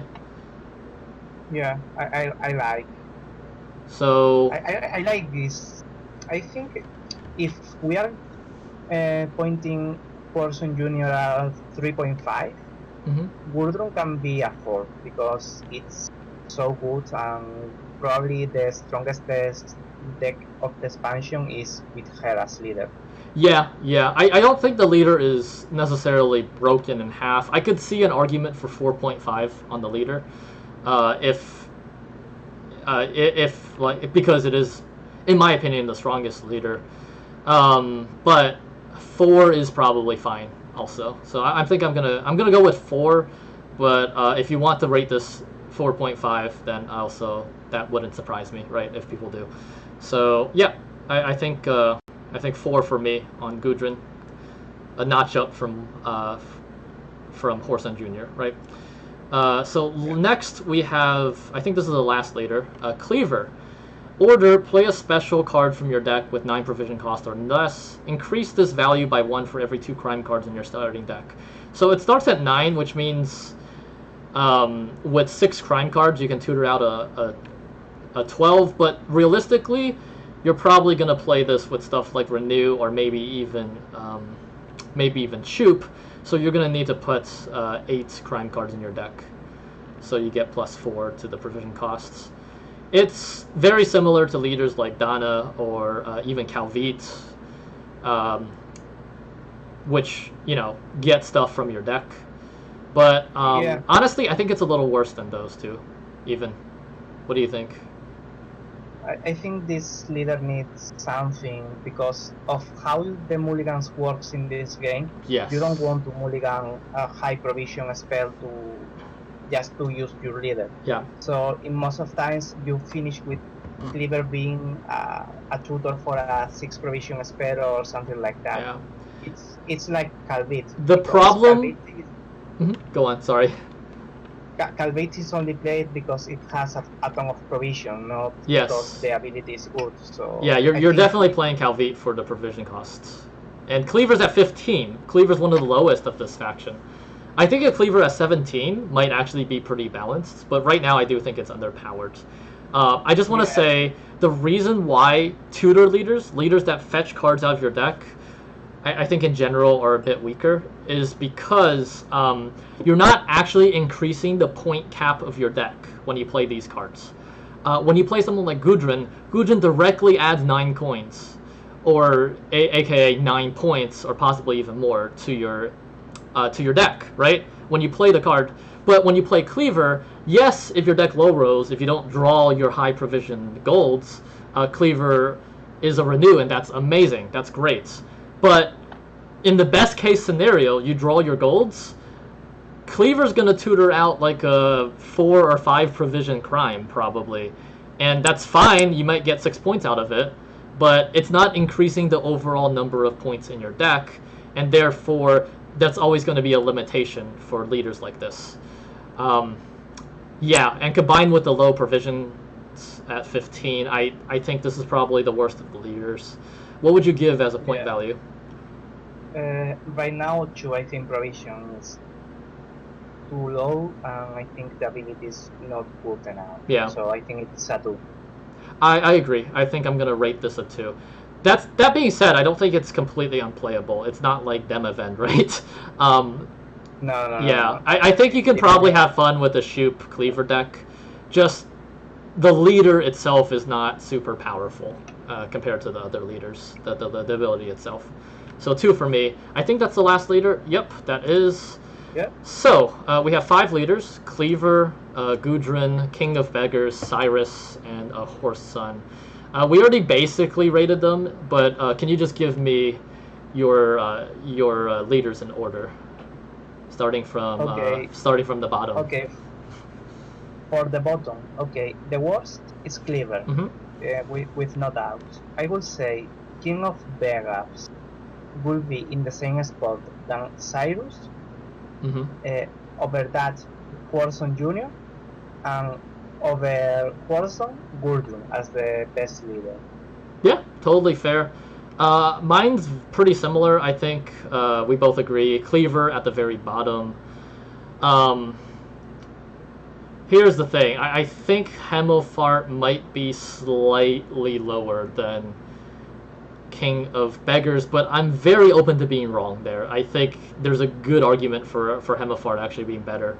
But then so after Hemofart at 4, I'm gonna put King of Beggars at 3. I'm gonna put Horson Jr. at 2, and I'm gonna put, of course, Gudrun at 1. But again, not even completely convinced myself that Hemofart's worse than King of Beggars. So that's it for me in terms of the ratings. Any last thoughts about the set? No, I think this is the right direction for the game. We need this kind of powerful sets with bronzes that feels good to be played instead of being mulligan fodder like the other ones. So I think this is how factions should be designed and how the game should the game should focus. Get factions that are as strong, as fun than as Syndicate. Mm-hmm. I agree wholeheartedly. I think there's still a lot of work to be done. The fact that Syndicate, I think, as a whole, is overtuned compared to the other factions means that they need to do some substantial balancing of the rest of the factions. I'm very optimistic though about the course the game is taking, because if they design the other factions to be as more in depth and more intricate and fun, genuinely fun to play, I think the game in general is going to be in a healthier state. At the end of the day, right, the goal of the game is not to be everything being perfect and balanced and homogenous to a point where every deck is equal and every deck. The point of the game is to be genuinely fun to play. And if they can get all the other factions to the point where they're fun to play and balance enough where one faction isn't so obviously worse than the others, then I think Gwent has a very positive future ahead. So, thank you so much for joining me, Jamedi, on this card review, and thanks everyone on stream for watching.